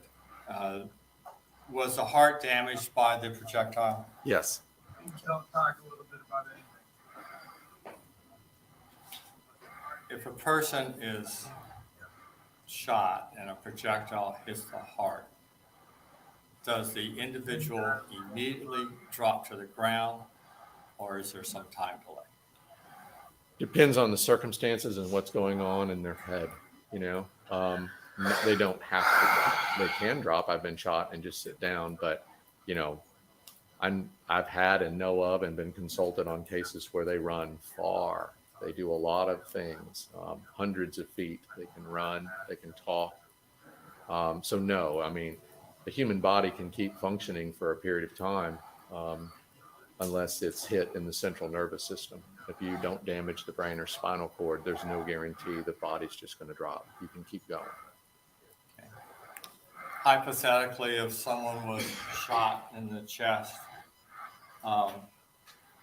and then turned and then took several steps over 2, 3, 4 seconds and then collapsed, would that be consistent or inconsistent with the type of wound that Mr. Olson?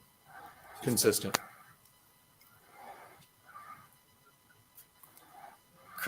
While that person, hypothetically, in that same situation, would that person That still means that have he's the double wherewithal murdered. to make statements? Sure. Yeah, no, there's definitely could still talk. No doubt about it.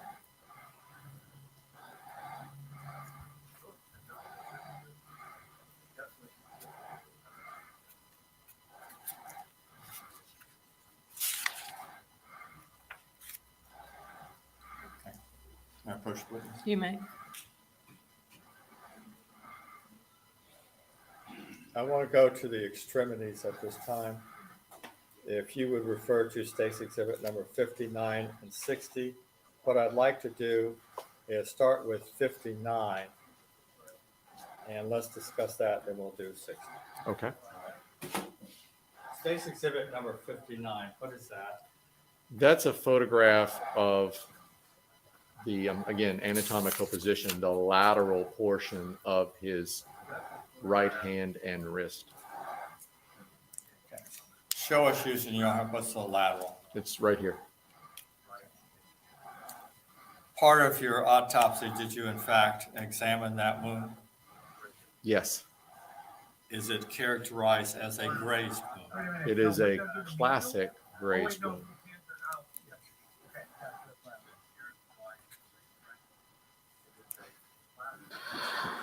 So see, this is what Please step down and use Hey, the man. photograph for further testimony. Yes. I wish they'd show us the photos so we can see for ourselves. Just remember, both sides have experts. And they're both trying to convince the jury that their side's right.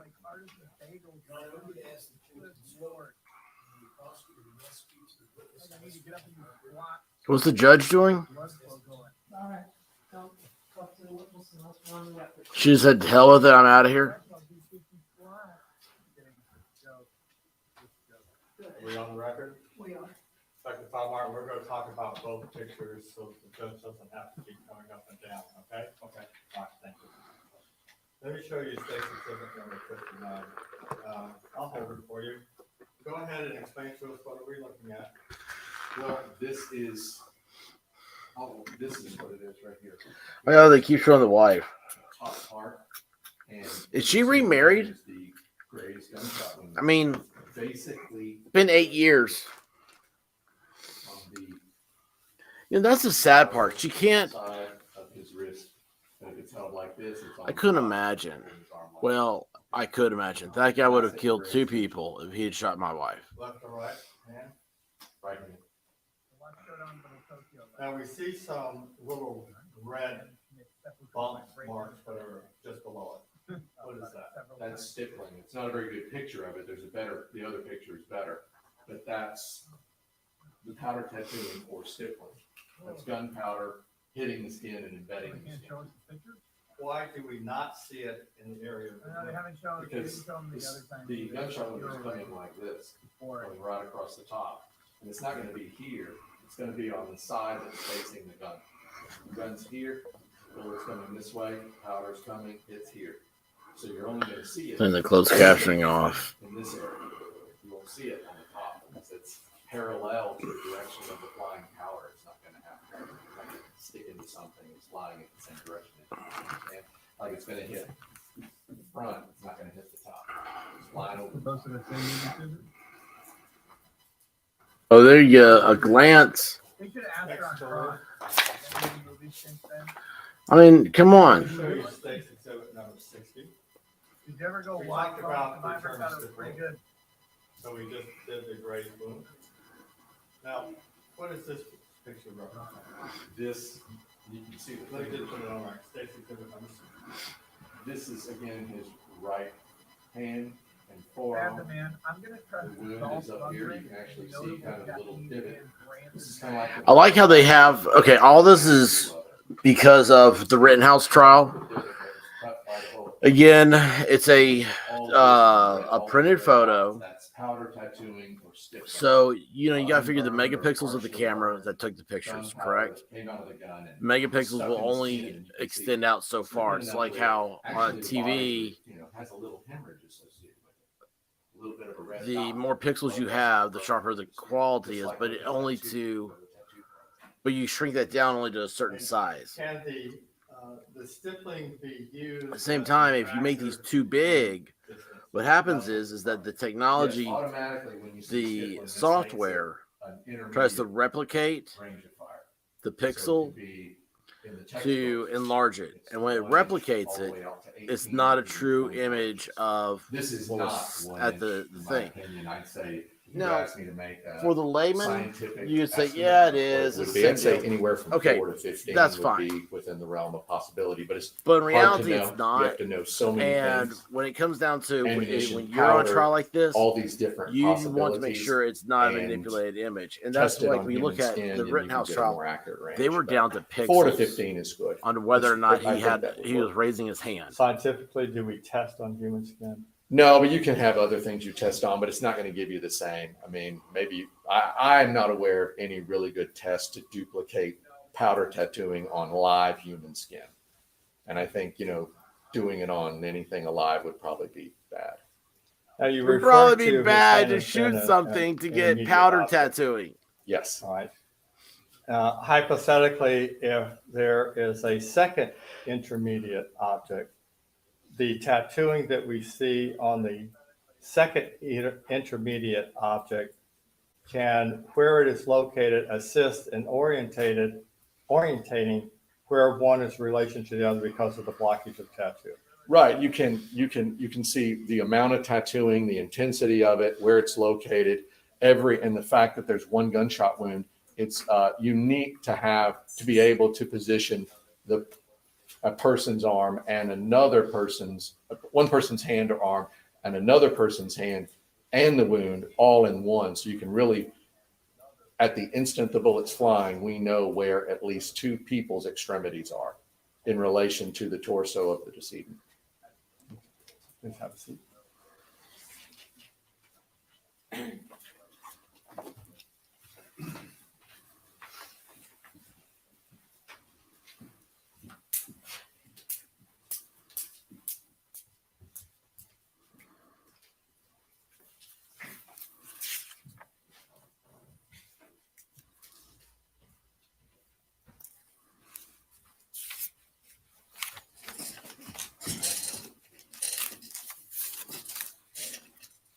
Go ahead.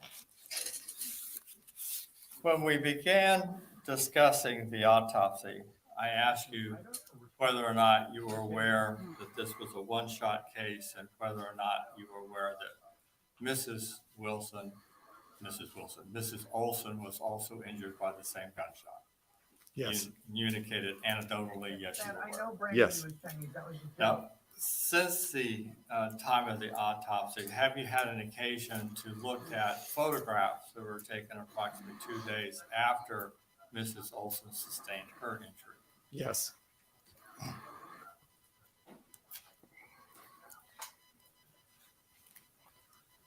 And from reviewing those photographs, are you able to explain to us her hand position when her hand was injured by the same shot? Yes. May I approach the witness? You may. The gentleman medical examiner was Reeves. She was like washing her feet in sinks and stuff. It was I'm going to show you apparently she's State's Exhibits 13, 14, 15, 16, 17, and 18 that are in evidence. I'm just going to give you a chance to look at those photographs and I'll have some questions for you. in her office. You should get him ready for a really got to follow through before you go away.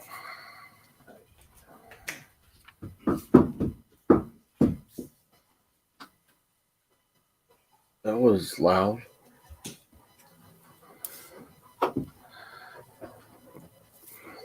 How am I supposed to pronounce your name? I don't tell you Bronco. Oh no, what just happened? But is it correct? What I'd like for you to do, Dr. Thodmartin, would you select one of the photographs that you think would be helpful in describing the type of wound that Mrs. Olson suffered so that you can describe it and explain it to the jury? All right. And would you also select a photograph that would assist you in explaining stippling as we did with Mr. Olson? And if it requires more than one photograph to get all of her fingers in. I think I can get by with two. All right. Your Honor, at this time, may he step down? May I use the two photographs for him to explain his testimony? Yes, he can. And I have seen the photos, so you can show them to the jury. You guys, yes.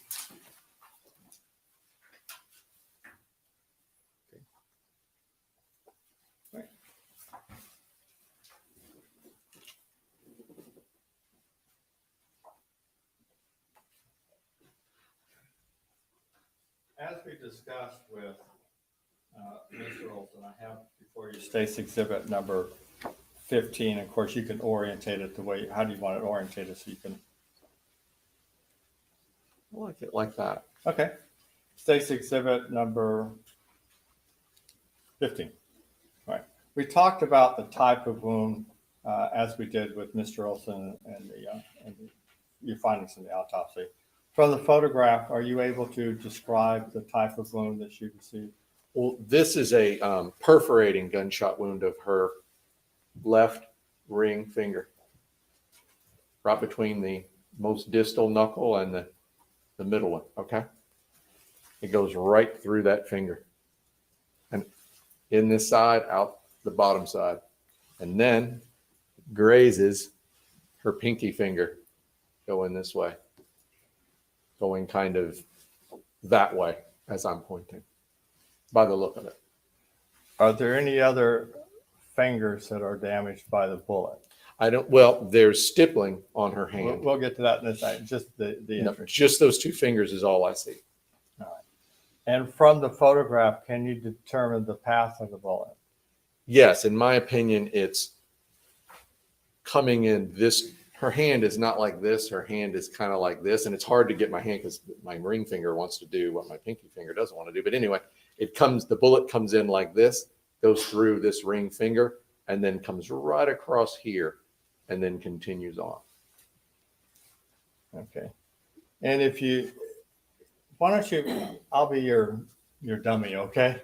Go ahead and use this area and position the hand the way that at least one of the variations where how the hands of the fingers have to be spread so that we receive this type of injury. Okay. So her hand is somewhat, somewhat right here. Maybe we step back a little bit more. It's here. And I believe that her pinky finger's bent a little bit like this. So the bullet comes in, goes through this finger, scrapes the I top would of that finger, love and then to goes go into over Mr. Olson's and chest. show you But where her hand could be Rakita Law just did. on his chest. I can't tell if it's, and I think her wrist is a little bit down like this. This is the It's funniest coming thing in up the because world. the stippling is mostly here. So her hand could be here, could be here, could be on his chest. I can't really tell exactly. From a forensic pathology context, it's best to consider where her hand would be according to what she said, what other people say, and what the environment dictates. But again, anywhere in here are anatomically and scientifically possible. But you have to take that in context. Let's go ahead and couple that with, you stare at this, the next photograph. I'll let you orientate it because we were talking about stippling, and you believe State's Exhibit number 16 will assist you in describing your testimony. Again, this is her hand held like this. Okay. Her left hand. There's the bullet wound. And I thought this depicted the stippling. This is quite obviously stippling. It's 2 days delayed. It looks a little different than it would on somebody that's freshly stippled. 2 days delayed, but it's still there. And it's going to take a long time for it to wear off, if ever. You may actually have permanent tattooing there. This is much more dispersed than on the decedent's wrist, which indicates to me most likely her hand was behind his wrist. Here, you can adjust. Yes. If his wrist is here, her hand is somewhere in here. Okay. It's not over here and his hand's there. I've got much more intense stippling here. And then I've got less stippling here. It's my scientific opinion that it's closer to, her hand is closer to the husband than his own hand is to himself. Adjust me like one of your friends.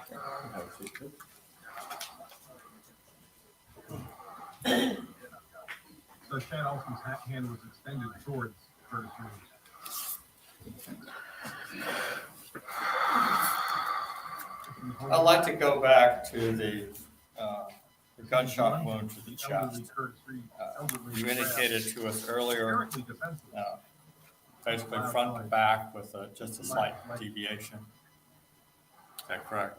Right. It comes in right just to the left of the midline and then ends up, one of the pieces ends up a little bit to the right of the midline, while the jacket is pretty much right underneath in line with the wound. From the path of the projectile through the body, can you make a determination the variations that the body could be in that would be consistent with that trajectory? Yes. Would using a rod help you do that? Yes.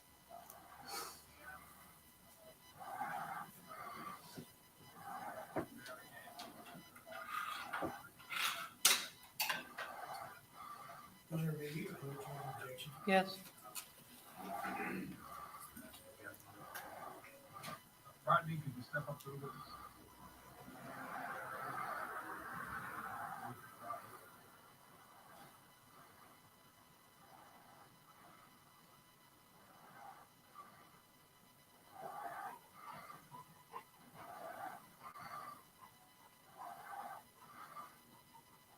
Oh, that's an objection here to this.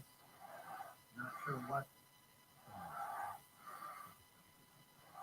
They may be complaining now. I mean, they may feel that things incorrect enough to move it to the law to be too engraved on the jurors' minds. Yeah. The defense has been very cognizant of their objections, I think. You know, they're not objecting to everything. And maybe, I think maybe they're worried about how they're presenting to the jury because of the nature of the case and like how the idea of this case, again, is still someone shot somebody in popcorn for a lot of people. So I think they're being very cautious with their objections because of that. They don't want to fight a hyper technical case in that way because it looks like they're hiding something when they do object to overly large. But we saw that yesterday where he's like, I'm trying not to object, but I mean, come on. This guy is just walking through the park. And so I think they're trying to make their objections very defiant.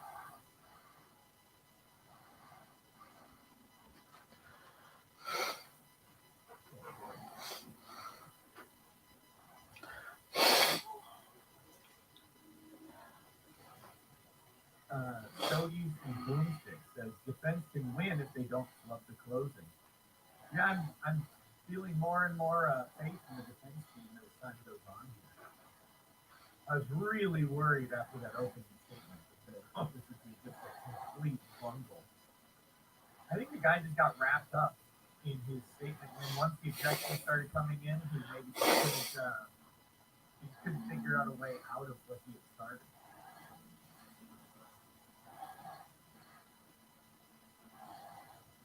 Doing much better now that they're actually running the trial.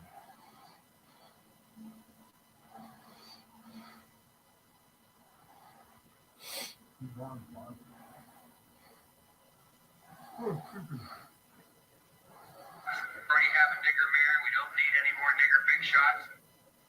Oh, you're muted. Already have a nigger mayor. We don't need any more nigger big shots. Already have a nigger mayor. We don't need any more nigger big shots. Already have a nigger mayor. We don't need any more nigger big. That was a work done on our part today. I saw your mouth moving before I looked over, and then I was like, hey, does he have one of those Men in Black things? Is he going to clear my memory? And then, oh no, it's his phone. Oh, okay, that's why he's doing it.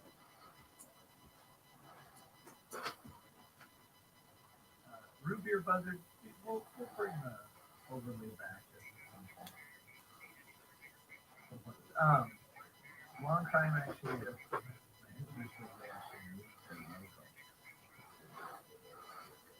We have a nigger mayor. We don't need any more nigger No, big shots. actually, I think they did move it over just a little bit.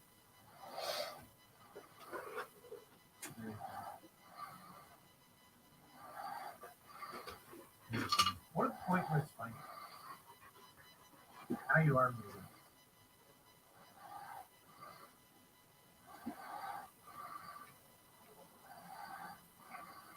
I'm serious. You are muted that time, whatever you were saying. Someone asked if that was my ex-wife. Please comment. That's the correct. Well, the current wife, as if there's going to be a next one. A good wife. That's a movie. A good one.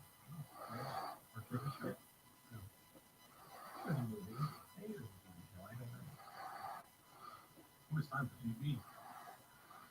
I don't anymore. My wife watches stuff in the background while she's doing other things. She'll have something on, And sometimes I'll be in, you know, like a room where she's doing that. And it's always like, God, I hate TV. So I think every time now I don't want to watch it.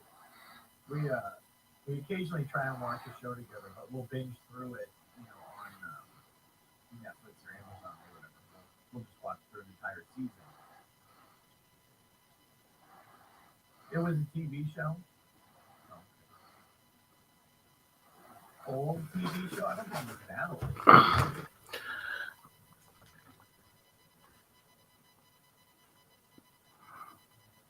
I just realized I still have this. It's a long time. I thought I turned my mute off and left the room. I apologize, guys. I'm not with it today. You know, like I said, I got some serious family issues. It's it is what it is. So please be patient with me.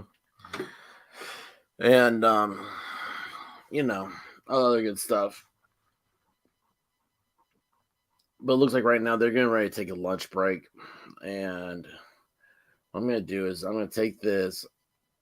I'm going to download the audio and put this up on the podcast.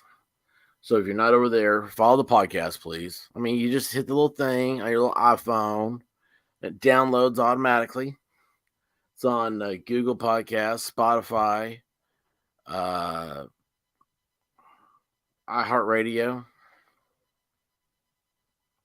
Anchor.fm. So, you know, wherever your podcast viewing is, it's there. And,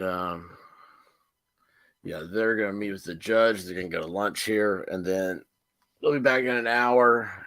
If any witnesses this afternoon, anything good are coming up, I'll be back, and I promise to be more talkative. And as always, please like, subscribe, follow, share, and don't forget that I do love you guys. And right now, I'm going through personal hard times. Nothing to elaborate on. I don't want any sympathy or anything. I just want you to know if I seem a little spastic, erratic, out of it, that's why. But I think about you guys all the time. I'm always checking in, seeing what's happening here, trying to keep up with people. And as always, guys, be good to yourself, be good to others. Godspeed, y'all.